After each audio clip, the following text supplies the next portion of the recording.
Thanks very much for staying with us, folks, throughout the weather we've had this afternoon. My name is Colin Urwin. I'm a storyteller and a singer from, I'll let you be the judge of that, from Glenarm down the south end of the Glens of Antrim. And I'm not going to tell you the whole story of how I am standing here today, but a lot of it is thanks to Lorna and Phil Hamby here, who have put their trust in me and inspired me to write this whole show here. And they first asked me to do a recitation or a song or something to commemorate a tree, but you'll hear about that in this story. So I want to pass on my thanks to Lorna and Phil there. Give them a round of applause.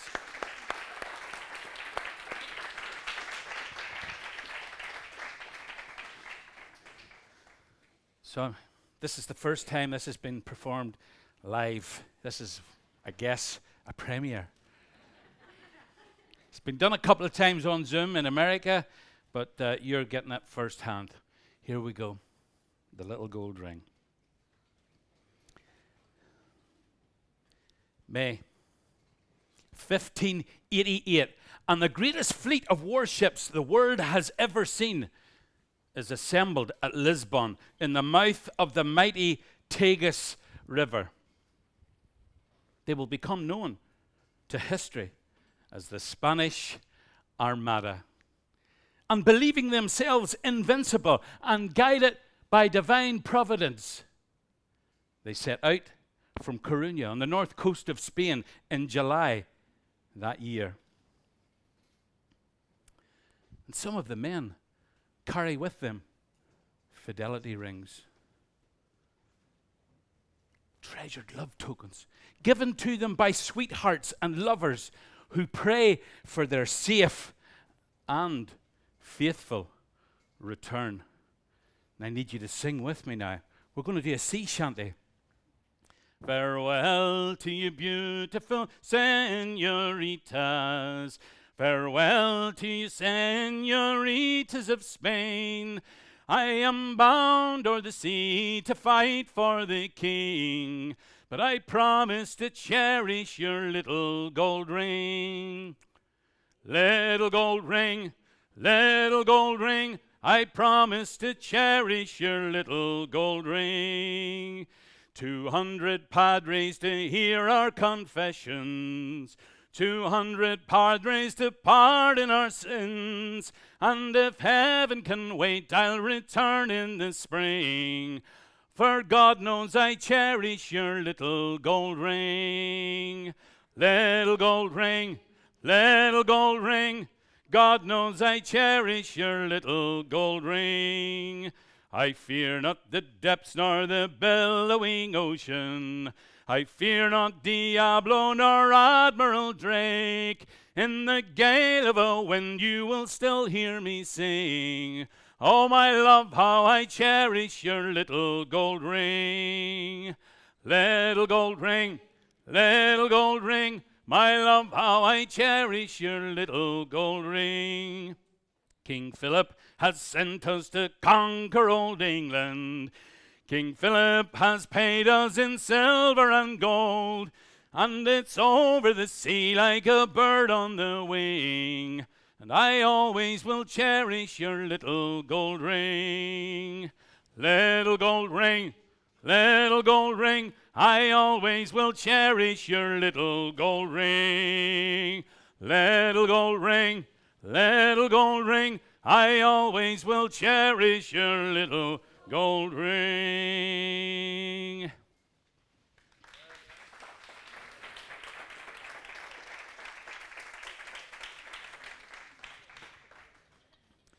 What a magnificent sight they must have been. 130 proud ships, galleons and galleasses in full sail, riding high in a crescent formation 7 miles wide, with their banners and streamers flying in the wind. After a few unsettling skirmishes with the Royal Navy in the English Channel, they anchored off the French port of Calais to await a rendezvous with the Duke of Parma, who was marching with his army from the Spanish Netherlands. the Duke of Parma never arrived. Already, King Philip II of Spain's grand plan to invade England and take the throne from Elizabeth I was beginning to unravel. In the dead of night, the English sent in fire ships and wreaked havoc amongst the Armada. Mooring cables were severed and ships scattered. The following day, at the ensuing Battle of Gravelines, the English pressed their advantage. Badly mauled by cannon shot and buffeted by unfavorable winds, they seem to follow this story. The Spanish Armada had no choice but to run north before the wind and take the longest and most perilous way home to Spain, around Scotland and Ireland. And everyone here knows many ships were lost. Many sailors perished. And one ship that you all know, La Llorona, came to grief not a few miles just from here, along the coast here, with terrible loss of life. But the body of one young sailor drifted around the coast of County Antrim. And he was washed up on a sandy beach near to where I live, a place called Ballygally. And the local people found him, and they carried him inland and buried him in a pauper's grave in the only consecrated ground nearby. And legend said that in his pocket there were sweet chestnuts, a favorite treat of Spanish sailors and used to stave off the worst effects of scurvy. And one of those chestnuts germinated, and it grew into a mighty sweet Spanish chestnut tree, a species not native to Ireland. And there it stood for over 430 years, until one much, much calmer June day than we have today. 2 years ago, in the year 2020, it just toppled over in the middle of the night of old age. And the people where I live loved that tree. And visitors came from all over the world to see that tree and pay their respects to this young sailor from the Armada. And when it had passed, I was asked by Philip and Lorna to write something. And so I composed a few lines of verse from the point of view of the nut, the chestnut, and the tree that it grew into. And it is called the Spanish Armada tree. 431 years ago, almost to the day, I was washed up on the sandy shore of Ballygally Bay, in the pocket of a sailor fighting for the Spanish king against the cruel weather and the English Virgin Queen. The poor sailor was drowned at sea, and he never got to taste my sweet chestnut flesh, but I did not go to waste. I survived that wretched journey from the sunny land of Spain and found myself in Ireland, starved by cold and rain. And there I might have died myself, shriveled in my skin, but they buried that poor sailor and me along with him. I shivered in that cold, wet ground so far away from home, praying for the sun to warm the fertile peaty loam. Next spring, I put my head up. I never felt so brave, but I was greeted by a wind that was colder than the grave. Oh, how I longed for my homeland of oranges and heat, where the olive groves are fragrant and all the chestnuts sweet. And here I grew, undisturbed, despite the Irish weather. And my roots consumed the flesh and bones and boots of Spanish leather of my unwitting sailor friend, unworldly and unlearned, who thought he would consume me. Oh, how the tables turned. I have seen many things in my long life. Who hasn't, I suppose? But for every question answered, 100 more were posed. From this quiet graveyard, I have seen wars and famine rage. And the greed and foolishness of man is etched on every page. I suppose I should be grateful. It was man's foolishness brought me here. But so far away from my homeland, the price I paid was dear. Alone I stood, without the hope that ever there might be a sapling growing somewhere from seed passed on by me. I am not a common conker tree that Irish schoolboys climb. I am a sweet Spanish chestnut, estranged from my own kind. And though from all the native trees I have stood apart, from the singing of the blackbird and the chaffinch I took heart. The robin through dark winter days, noisy rooks in spring, and oh, what joy each Sunday morning to hear the people sing. I have stood against wind and rain, my boughs have creaked with snow, but still in all, my old wooden heart never ceased to grow. For no matter where you find yourself, you must do the best you can. Be you sweet Spanish chestnut tree or native Irish man. But now, alas, my time has come. As to all things, it must. And to you, my fellow beings, my old wooden heart, I trust. Make something useful out of me, a bower or a seat, where pilgrims can take a moment to sit down and rest their feet. And let the children come and play while you remember me and tell them all the story of the Spanish Armada tree. Thank you.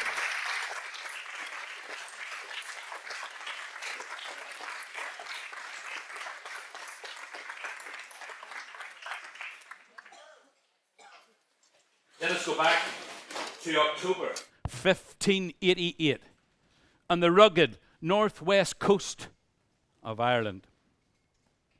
Already 30 ships have been lost in the wild, pitiless Atlantic. Less than half will see their home ports again.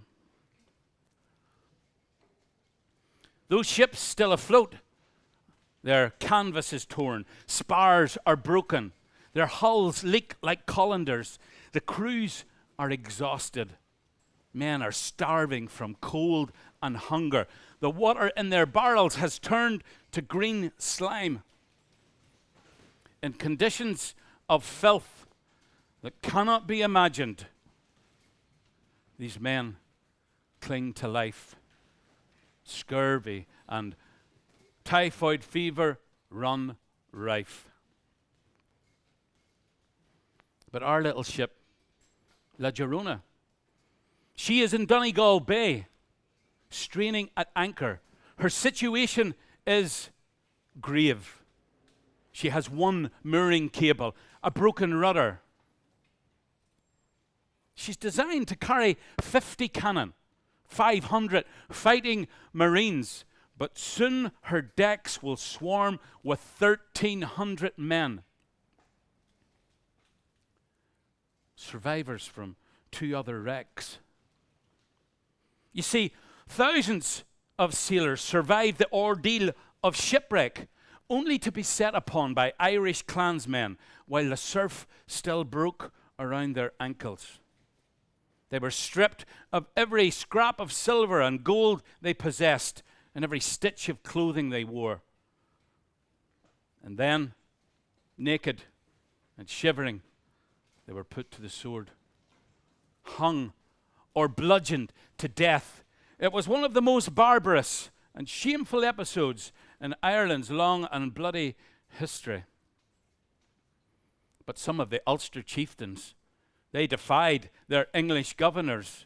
They helped the Spaniards for a suitable payment in gold, of course.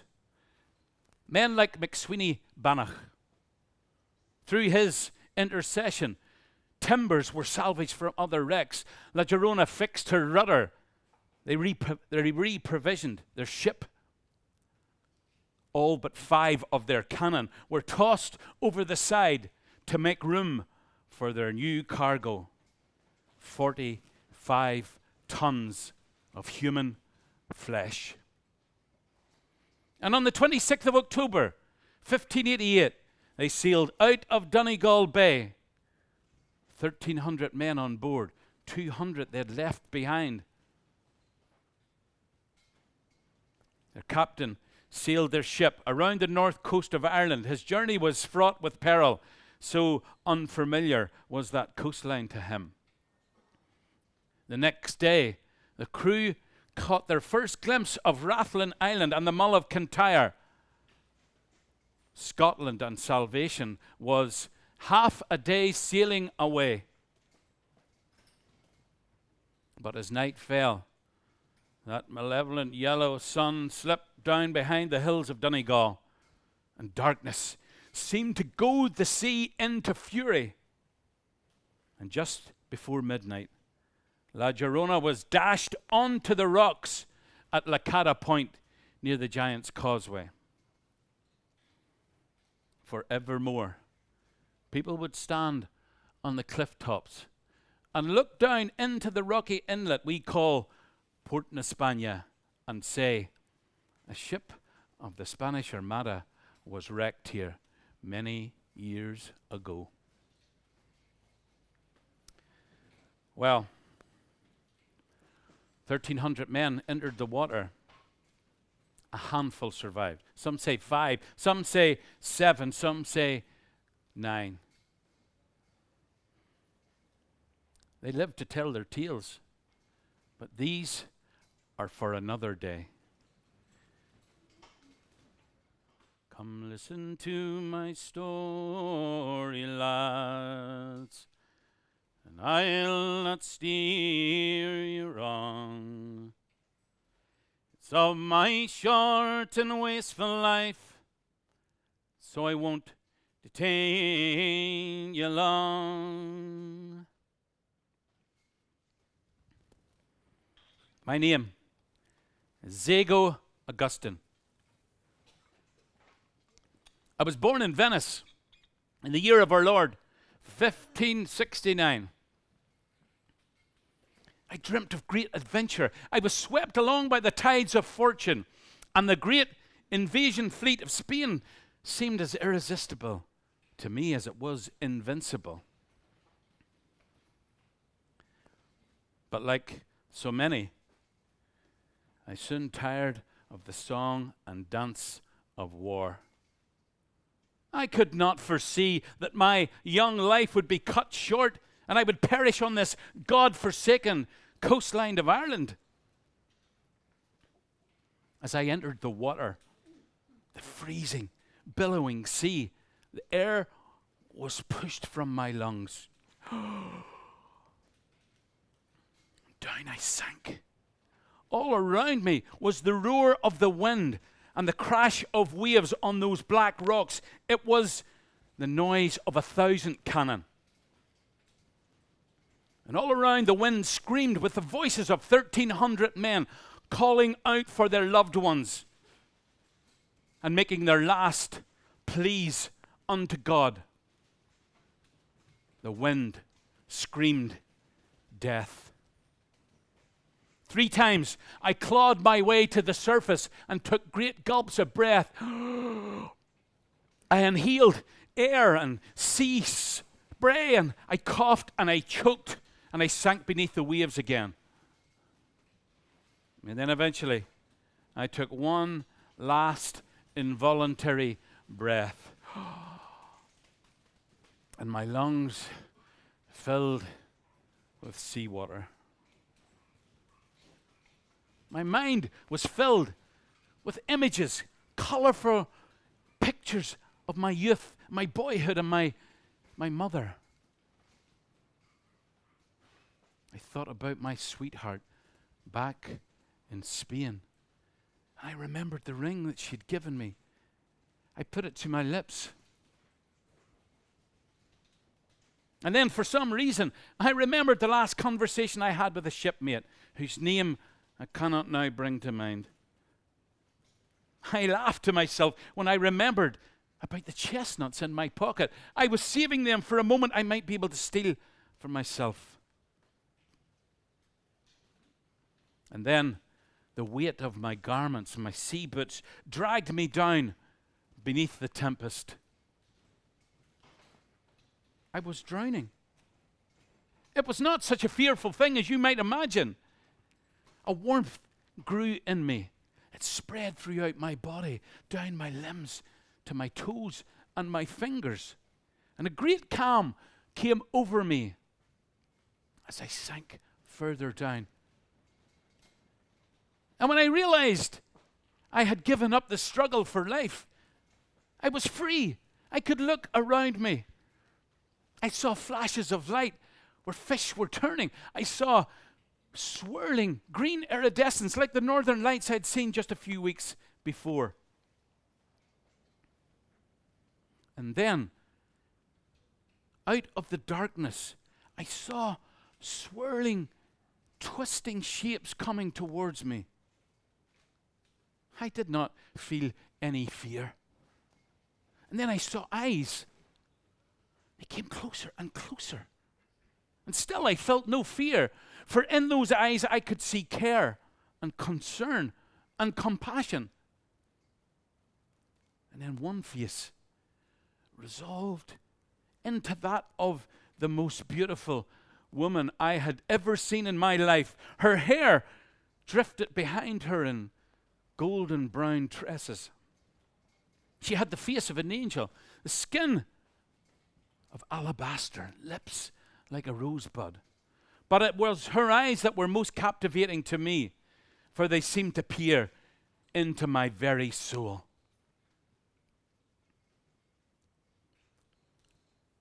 She took my face. She gazed into my eyes. And just as my own vision began to fade, she put her hand out. I took it. And the moment I did, everything changed. I was charged with a life force. I took a breath. And though it felt strange, I found that I could breathe. "Who are you?" I said. But the young woman never answered me. She just smiled. And she led me away by the hand like a child. And we entered a forest of gigantic, constantly swaying trees. I recognized the herring and the mackerel fish as they darted here and there. But there were monsters with giant tentacles and gaping mouths, the like of which no human eyes had ever seen. And still, I felt no fear. Deeper and deeper and deeper, she took me into that enchanted forest. And then we came to a cavern, a huge cavern, held up by buttresses of rock, a vaulted ceiling, bigger and more impressive than any cathedral I had seen in Seville or Venice. The walls were alive with sea ferns and anemones and sponges, pinks, reds, blues, yellow, green, an iridescence that dazzled my eyes. "What is this place?" I said. And then I heard a voice. "It is the palace of the king of the seal folk." I knew from what, did not know from what direction the sound came. It filled my breast with vibration.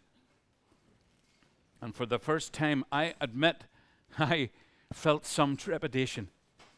And then I caught some movement out of the corner of my eye. It was a huge creature coming down towards me. And as it came closer, I could see that it was a giant bull seal. His face bore the scars of battle. I was terrified. My name is Grippus, he said. I am king of the seal people, the selkies. My daughter, Thyra, has brought you here. She wishes to save you from your mortal destiny. If you agree, I will grant her wish. My mortal destiny? Said I. Yes, from being drowned, from having your flesh eaten by crabs, from having your bones crushed to sand on the rocks. Well, said I, since you put it quite like that, I can hardly refuse your kindness, sir. He did not appreciate my attempt at humor. As you wish, young man. Make your decision wisely. If you choose to stay with us, you can never leave. You will be here for all eternity. If you choose to leave, you may return to your world of death and decay. For all eternity, said I? That is a very long time. Indeed it is, said Grippus. Choose wisely. I will have your answer on the next full moon. And with that, he turned and swam up through the water, back into a side chamber high up on the wall. All the time he was speaking to me, I glanced over at my beautiful young savior. And when I looked at her from the side of my eye, she was a constantly moving, live, inquisitive young seal. But when I looked at her directly, she took on the appearance of the beautiful young woman. Thyra, I said, that is your name? Yes, she said. She took my face in her hands again. She gazed into my eyes and looked at every feature as if she was committing them to memory. And then she placed her lips on mine. I let my hands wander all over her silky, smooth, constantly moving body. And from that moment, I was completely besotted by her.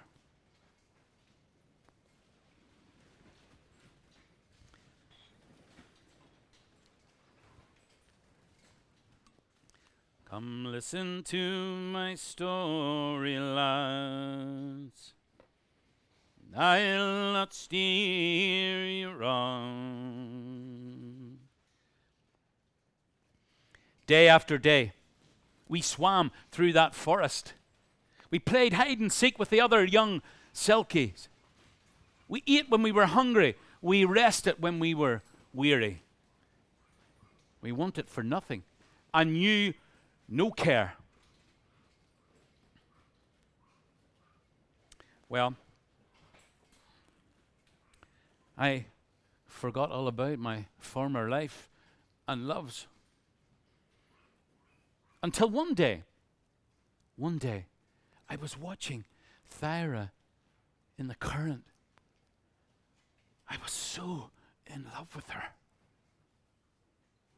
And I remembered the fidelity ring around my neck. I called her to me. I took it off. I placed it on her finger. It is for you, I said. What does it mean? She said. It means, said I, it means that I love you. It means that I am giving you my heart. And I showed her the inscription around the outside of the ring. No tengo más que darte. I have no more to give you. It is beautiful, she said. And she wore it on her finger. And then she took my face again and she kissed me for the longest time. And then she took me by the hand and led me away from the forest. We went over the sands, away from the palace of the king of the selkies. And she took me to a cave. And there we spent the night rolling in the tide all night long. In the morning, I awoke on a bed of silky, soft seagrass. I looked about me, and everywhere were shells, seashells piled up the walls, everywhere, thousands of them. What is this? I said to Thyra. Some of the shells were intricately shaped, beautiful colors. Some were lined with mother of pearl that shone and glinted in the diffused light. This is my treasure, she said. Your treasure? This is not treasure. It's treasure to me, she said. It is not treasure, said I. It is worthless. This is not worth anything. And then for the first time, I thought back to my ship. I thought back to my shipmates. Every one of them carried some silver or gold as payment for their faithfulness to King Philip II of Spain. But one man, Don Alonso Martinez de Leyva, he was rich beyond any seaman's wildest imagination. He bore a sea chest full of gold plate, silver plate, jewels, gold ducat, Spanish crowns, pieces of 8. Take me back to my ship, I said to Thyra. Take me back there, and I will show you treasure beyond anything that can be found here. No, she said. We can never go back there. Why? Why can we not go back there? Because I forbid it, she said. You forbid me to go back to my ship? Take me back to my ship, or I will not stay with you. I beg you, Zago, she said. I beg you, please, forget about that treasure. Forget about your ship. Forget about your past life. It has no meaning here. Take me back to my ship, I said, and I promise I will stay here with you forever. She took me by the hand, and against everything that was telling her not to, she took me back to my ship. It was an eerie place now, made all the more so because of the calmness of the water. There were bodies rolling in the tide everywhere, horribly disfigured, their flesh eaten by crabs. There were cannons and cannonballs, bottles, jars, knives, plates. And in among the wreckage and the ropes, I found what I was looking for. Don Alonso's sea chest. I prized it open. Look, Thyra, look. This is gold. I took a gold crown. I gave it to her. Take it. It's for you. I do not want it, she said. I do not want any of it. Please. Why are you acting like a child, Thyra? Let's take the treasure back to your cave. No, she said, we must leave this place now, before the tide turns. And she took me by the hand. She tried to lead me away, but I wrenched my hand free. I said, are you out of your mind? We cannot leave this treasure. I do not want it, she said. And she took the little gold ring off her finger and she tossed it down into the treasure. She swam off. I had no choice but follow her. We got back to her cave. I said, why are you behaving like this? She said, my father warned me. My father warned me. Gold makes men behave in strange ways. He told me this would happen. Tonight is the night you must give my father your answer.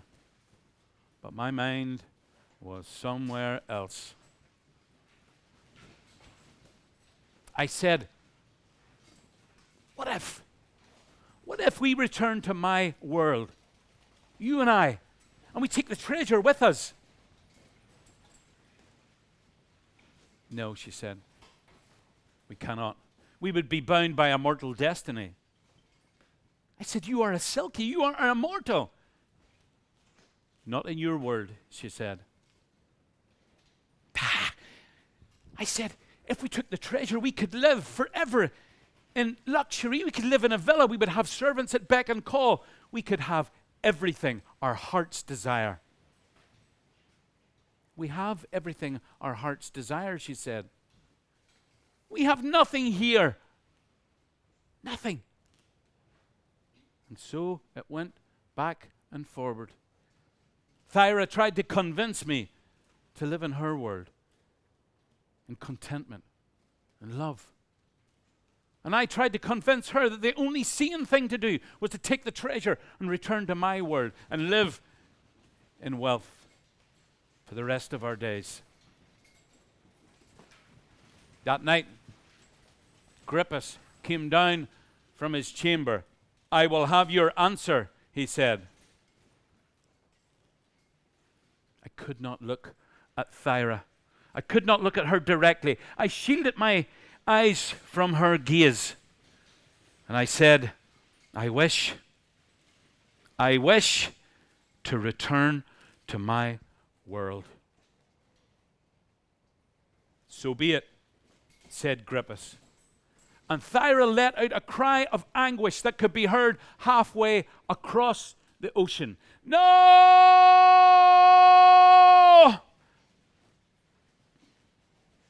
And I was swept up in a swirling column of water. I reached the roof of that cavern. I clawed at it with my fingers in a desperate attempt to save myself, my lungs filled with icy water.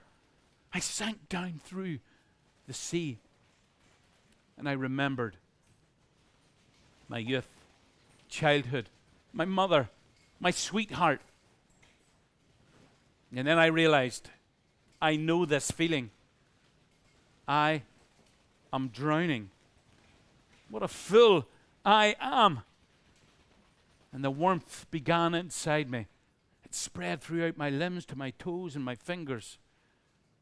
What a fool I am.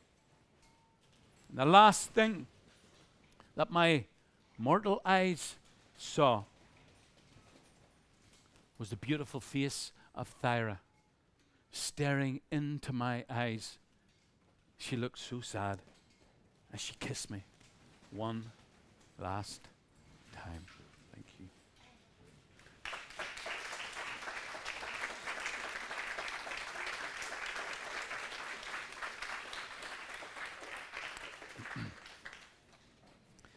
Thyra could not save Zago from his mortal destiny or from himself.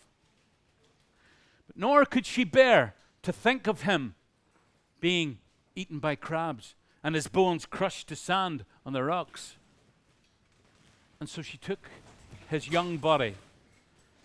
She brought it to a lonely sandy bay, place called Ballygally, near to where I live. And she left Zago there to be found by his own kind.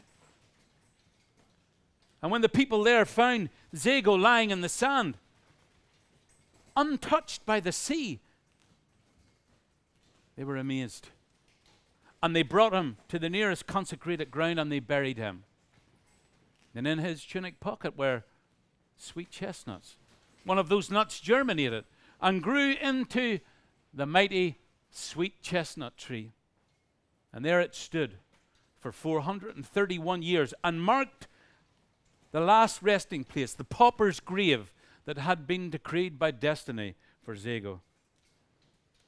Of course, they didn't know his name. He was an unknown sailor of the Spanish Armada. And there, the story ends. Except that the wind and the waves still sweep the north coast of Ireland. People still stand on the path at the cliff top, looking down on Port España and say, a ship of the Spanish Armada was wrecked here many years ago. Treasure hunters came many years later, and they recovered treasure beyond the imagination of anyone. And then among the gold plate and the silver plate and the gold ducats, Spanish crowns, they found a little gold ring. And no one knew to whom that ring belonged, except Zago, Augustine, and of course, me. And now I have told all you. So please take that story away with you and tell it to whomever you like. Thank you very much. Get a drink of water there.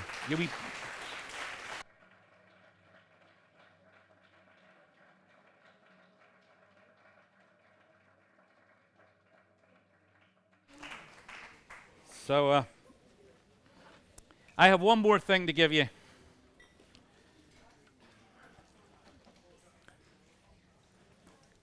And it's a song.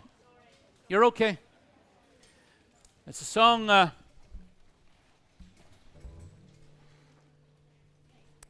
It's a song called "The Selkie Wife,"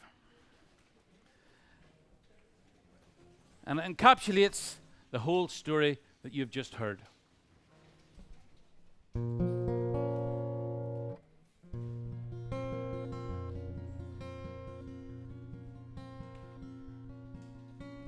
Come listen to my story, lads.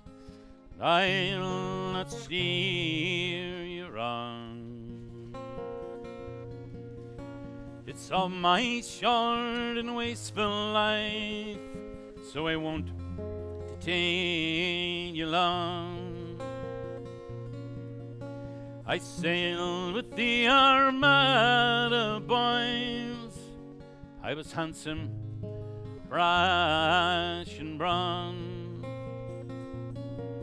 Now the flesh has perished from my bones. My lover, she is gone.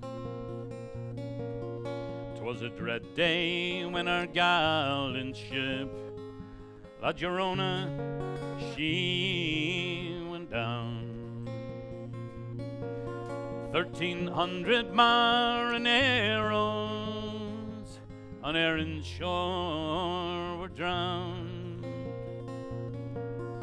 A creature took my hand, me boys, half maiden and half seal, but not until she kissed my lips did I know my love was real. Her skin was of the softest silk, her spirit wild and free, but her sweet charms of nature were ne'er enough for me. I crave for shipwreck gold, me boys. I was blinded by desire of the treasure that she offered me. I built my love a pyre as I lie here in my pauper's grave. Time weighs on my mind. I think on all me old shipmates, the best a man could find. We fought for fame and glory, boys, under the flag of Spain. But I fear I'll never see daylight, for my selkie longing. So many nights I've lain here, wishing I was there, beneath the waves with my sweetheart, where once I knew no care. My dark world of death, me boys, hers light and life. I was too young and foolish then to love my selkie wife. Well, now you've heard my strange story, lads. I hope you won't go wrong. Under the sea or cold clay ground, eternity so long. My lover was a beauty, boys, beguiling, fierce and true. But I left her broken hearted, like all false lovers do. And now, until the end of time, I will repent and rue.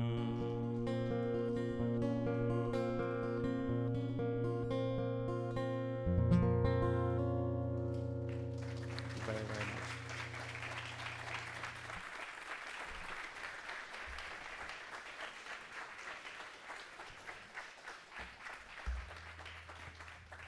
Thank you very, very, very much for listening. Thank you.